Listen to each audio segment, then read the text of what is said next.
everyone, welcome back to Stella Rose Bella, where I talk about the latest Asian drama, music, shows, and artists.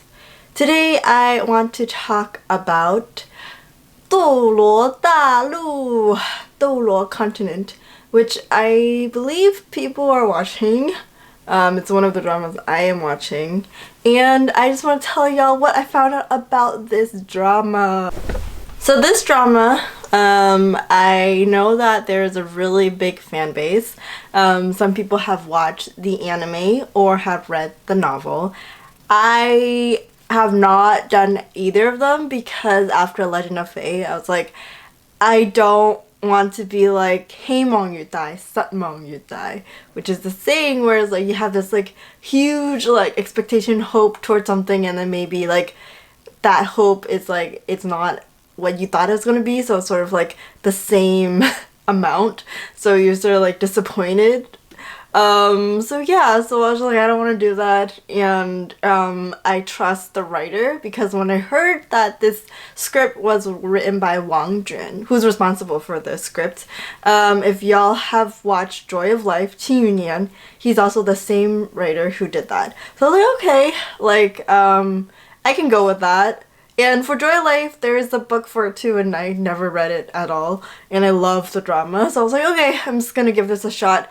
Going in without reading anything or knew anything about this world. I look on Weibo and look at what people are saying, and one of the things that people are saying about the drama when it aired with like the early episodes, in the beginning people were like basically ranting on it, and then later people were like, whoa, this is like interesting, because some people are thinking about Tang-san, which is the male lead played by Xiaozhan, if he is in a dream, or this world that we're seeing in this drama, like that we're seeing now, is it reality or is it a dream? Because in the early episodes you see that he's like dreaming, and you can see that he sees like the other characters in his dream. It's like sort of like premonition sort of. So everyone's like,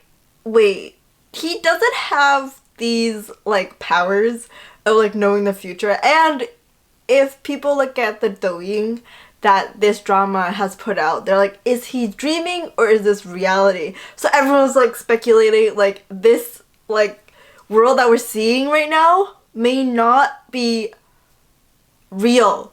It may be Tang-san is still like sleeping. A lot of things that people noticed were Newton's law, which I don't really understand what people were talking about.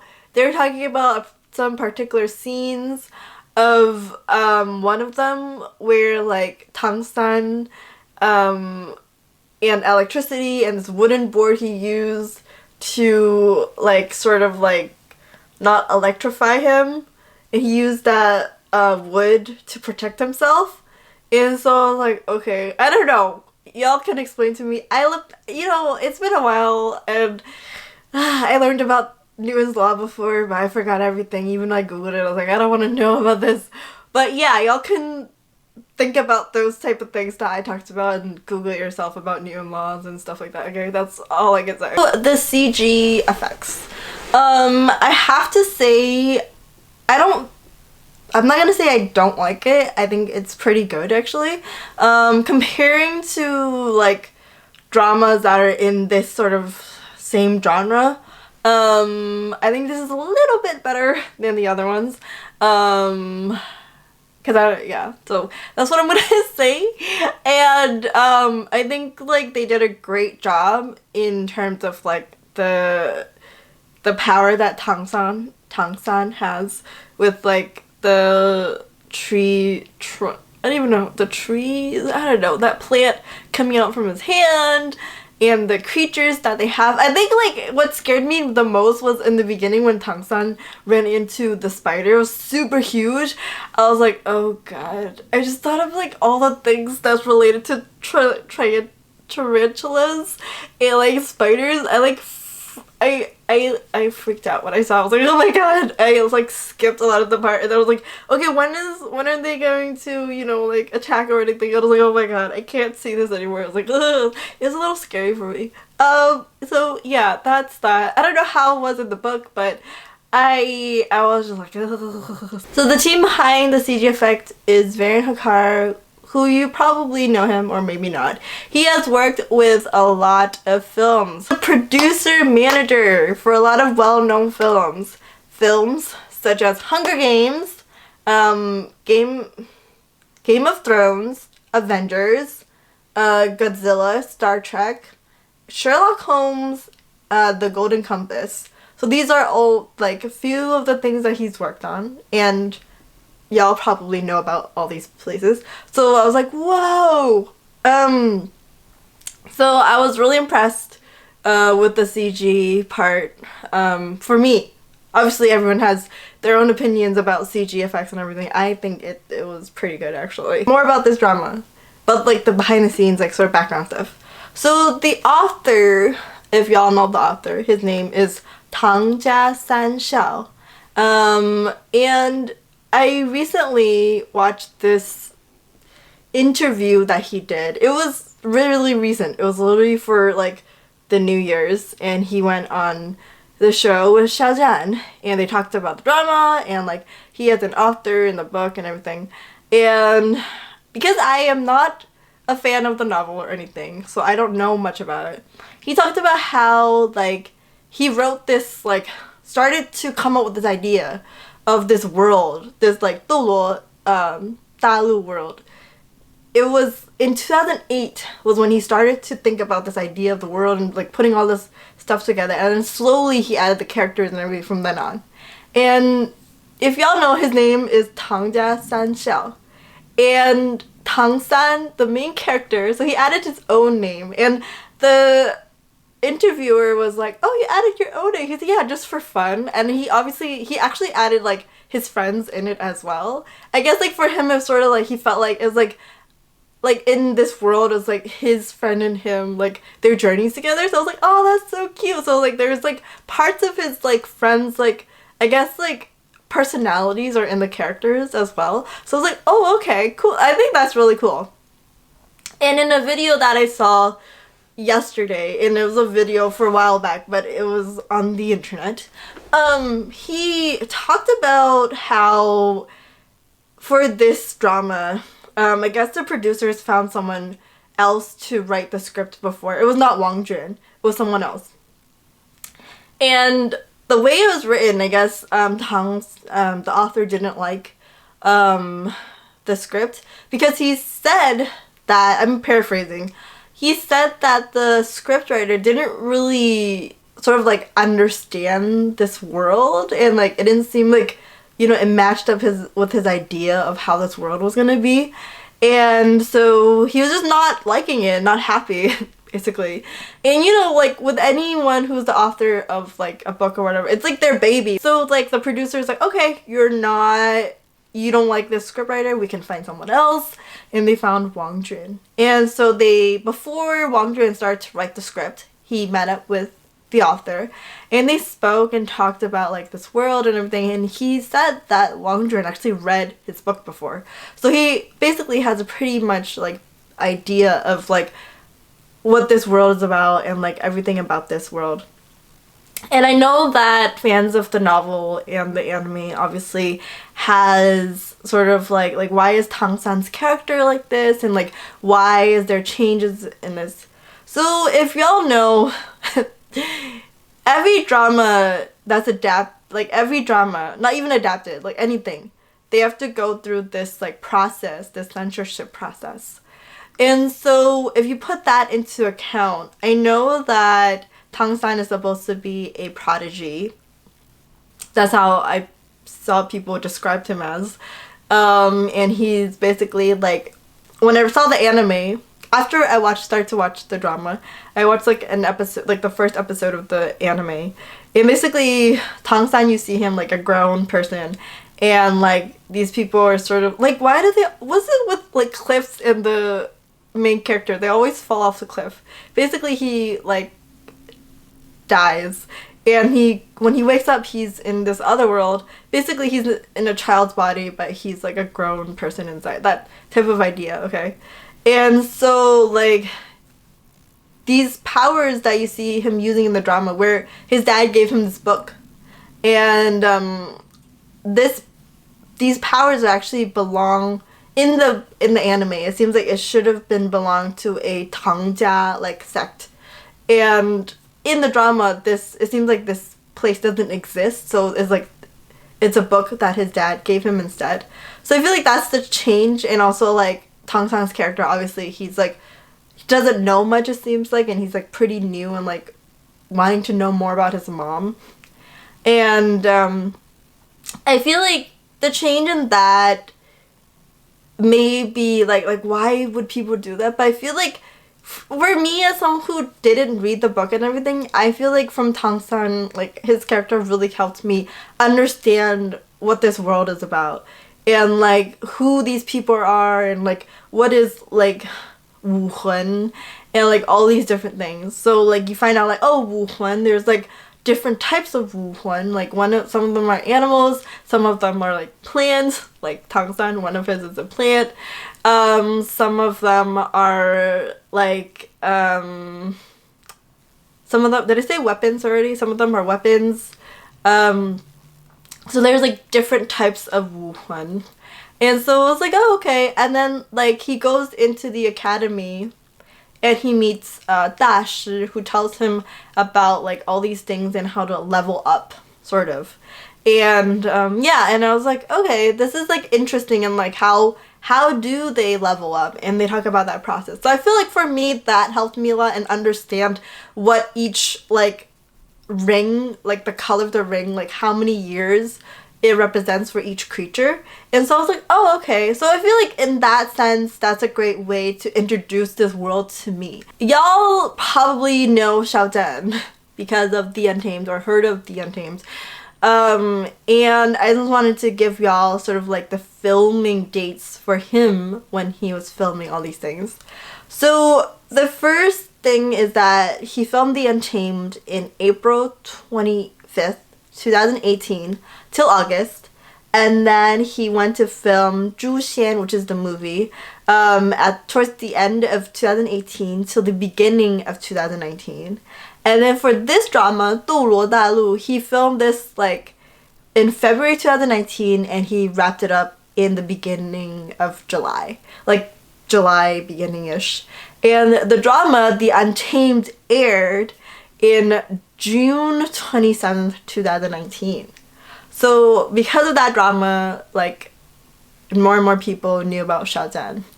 And so a lot of people on the internet were saying like, wow, this team got lucky. This like drama producing team got lucky, because when they casted Xiao Zhan, nobody knew about him and his pay wasn't high. Like, they didn't pay him much for this drama. That is what I heard on the internet. Don't come attacking for me, okay? And a lot of people said that they put a lot of money towards the CGI, like the CG effect. I feel like the CG effect is really, really important to the story. So that's one thing. And the second thing is that towards you know how like every sort of like company, I guess, like Tengxun had this like quarterly meeting, and they announced a lot of things that they're planning to do for like 2021. And they announced that Dou Luo Continent is going to have a second season, which I'm really happy about, because I know that the book is really long and the anime like 100 to 150 something episodes, or even more episodes. So I was like, wow, this story is really long. I'm not sure if the author's done with this story. Y'all can go tell me, I don't know. But it seems like this is a really, really long story. So I'm excited, and I'm excited to see. I hope everyone stays the same.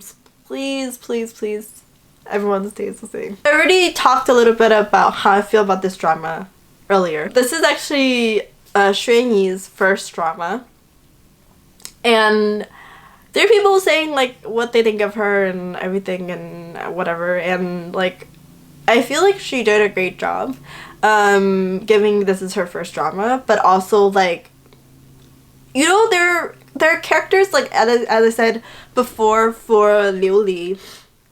Yes, I'm going to Love and Redemption.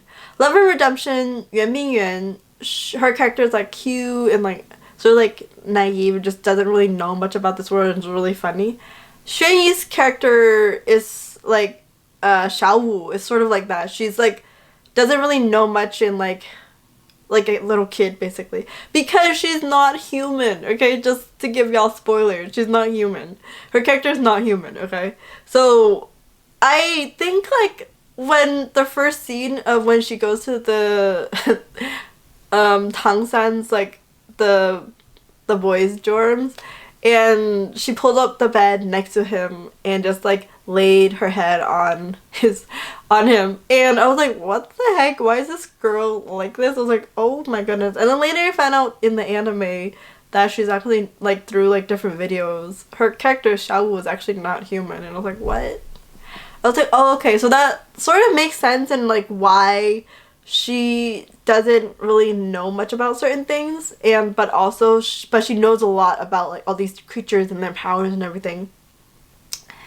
And but then I feel like one thing I feel like it sort of hints, people who didn't read the novel or anime or watch the anime sort of like hints, like she keeps on asking Tang San like, one day if everyone just wants to like go after me, like what would you do? That's one thing. And I feel like that's the way for the audience to sort of wonder like, why would she keep talking about that? Secondly, like she always mentioning about like how like these Hunshi doesn't have to like, you know, kill the beast in order to level up. She's like, there has to be another way, an alternative. So like she keeps mentioning about that, and I feel like that's a way for that's sort of like hinting like the audience should really think about why she keeps repeating that. And I was like, oh, okay. So I really didn't really think about that part until like I went back into the drama, and I was like, oh, okay, so that sort of makes sense. So for Xiao Zhan, I really loved how he portrayed Wei Wuxian in The Untamed. So ever since then I have been following his work and everything, and obviously what happened with him in February, I don't know what to say, and I saw basically the video that I was talking about, like for in sort of like an interview that he did recently that went up yesterday literally, and it's just like the interview just asked him like how he spent, like, you know, because of the pandemic everyone's at home, and like what he do and everything. He's like, I was at home and I was on Weibo a lot, and during that time being on Weibo, and he was alone, he was not with his family, he was in Beijing, and that broke my heart, and it broke a lot of people's heart thinking about what he had to go through and like think about. But anyways, obviously in this drama Tang San cries as well. The second thing is that I feel like every time, like there's this scene, the scene where he tries to save Xiaowu, like get her out of the cell, and wants to break open this the door. I forgot how you say these things in English anymore. The door with his lying towel. And so like he using all his strength, and you can see like the muscle lines. I don't know what you call this, the muscle line, I guess. When he's like using all his strength, you can like totally tell. I don't know how he does it. Like can I do it? No, I can't do it. I can't. So I was just like, whoa, how did Xiao Zhan do it? And I was just like impressed and blown away by how he did it. And also in the beginning you see that he's like working like outside, like chopping up the wood and like seeing the seasons change and everything. Like he did that scene so naturally, so it's sort of like hard because like that's his scene himself, like nobody else is there, there's no like scene partner that he's like talking to or anything, he's just interacting with things, and it was done so naturally. It's like you don't feel the camera was there. This team of 7, Shilan, 七怪, y'all probably know these actors already, which you probably don't remember. So one of the characters who y'all know, who's like her power is like the cat character, and that's her. She's the fiance of Tamubai, the guy who was the tiger, who was the power of the tiger person. And so she was actually in Joy of Life. She was the emperor, if y'all remember. She was the emperor. I didn't even recognize her until like people like started to like compare and contrast like things that they've done in the past. Like, that's her? I'm like, what? Yuan Zhang of Sri Lanka. Y'all probably know him because he was in Battle Through Heavens, and yeah, he was in that as well. So I was like, oh, okay. And then Asuka, he was actually in Joy of Life as well. What? Y'all probably recognize him from Joy of Life. Tiger guy. He actually has worked with Yibo as well in Gank in Your Heart. His scenes weren't as much, but he was in that drama. Basically, I'll show pictures of who they were in those dramas. That's what I have for this video. I will do like a sort of like a series of this drama, obviously, and like different things that I noticed, and like go into like a deep analysis of how it did for Legend of Fei, so don't worry. How do I feel about this drama right now? I wouldn't say I don't like it. I would say like 50 or 60% of liking it. Simply because so far the story right now, each character has their own story. And it's a lot about like the team and like everyone, and because of this academy, nobody knows each other's background. Like, nobody knows about each other's past. And so like slowly it'll be revealed who these people are and their background, I believe. Okay. And their story and everything in their past. And so I don't really know much about the characters other than Tang-san, obviously. But I'm not sure. I don't know yet because I have to see how the story goes. I need like really emotional like parts, like how Legend of Fei, like I wasn't that into it until I saw like what the characters were going through. So that's one thing. So I'll see how this drama goes. And obviously I can't compare the novel to the anime.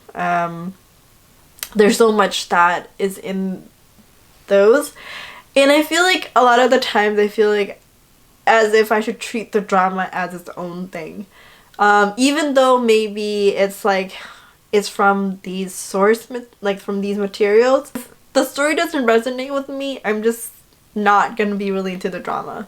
But because this genre is something that I like, dealing with like powers and everything, I've always loved that genre. And seeing this team of 7 and the relationship with like the school, like really small, like really, you know, poor and like really different from the other academies. I like the academy, and the reason why I got hooked into the drama is because of the dean. I guess he's called the dean, the principal of the academy. When Sooooo and Tang-san were enrolling into the academy, giving like, you know, the tuition and stuff like that, I was just like, oh, they're funny, and I loved like how the character is, and I'm like, okay, so that's like how I got into the drama and seeing how this academy works and everything. And I really, really love the idea of how this academy doesn't belong into any of the bigger academies because it doesn't want people to control it. That's one thing. And secondly, one thing that I do like about Tang-san's character is he does not give up on people. I feel like that's a really important like characteristic that I like about Tang-san. When they found Ma Hongjun, he was like really mad about everyone, like everything. And so like his powers is, you know, is fire, and like he's like a phoenix in a type of sense. And he was like it was like really, really hot and everything, and Tang-san asks the dean like what they're supposed to do, and he's like, if he can't control his powers, either he has to wake up, like, you know, this guy has to control it himself, or they have to kill him. And so Tang San didn't want, you know, this guy to be killed, and so he's like helping this guy to like wake up and, you know, calm down and control his powers and everything. And so I was like, okay, I like that, because like everyone's like, are you like, what are you doing, like, what are you doing, and you shouldn't go near this person. And so he did, and he's like, I don't want this person, like, he knows that this person is not a bad person, and he's like, this person, I need to help this person. And I don't know, I really like the characteristic of like who he is when I saw that part, and I was like, okay, I really like him. So slowly I am loving the characters. But the girl from Wuhundian, what is she doing? Can someone tell me what she's doing there? Is she just recruiting people to join Wuhundian? That's one thing. Why? But I'm excited to find out more about this world, because this academy is not the only academy. There's like 7 big academies, according to what the characters have been saying. So I'm really excited to see what type of students or who these people are and like the things that they do. So I'm really excited for that. Tell me in the comments, what do you think of this drama, the story itself, like this drama story, okay? Which character you like in the 7. I will see you in my next video. I will go into like analysis into this drama, obviously, for like how I did for Legend of Fei. Please bear with me. This is only the beginning. If you like videos like this, please give it a thumbs up and subscribe to the channel. And yeah, I'll see you in the next video. Bye bye!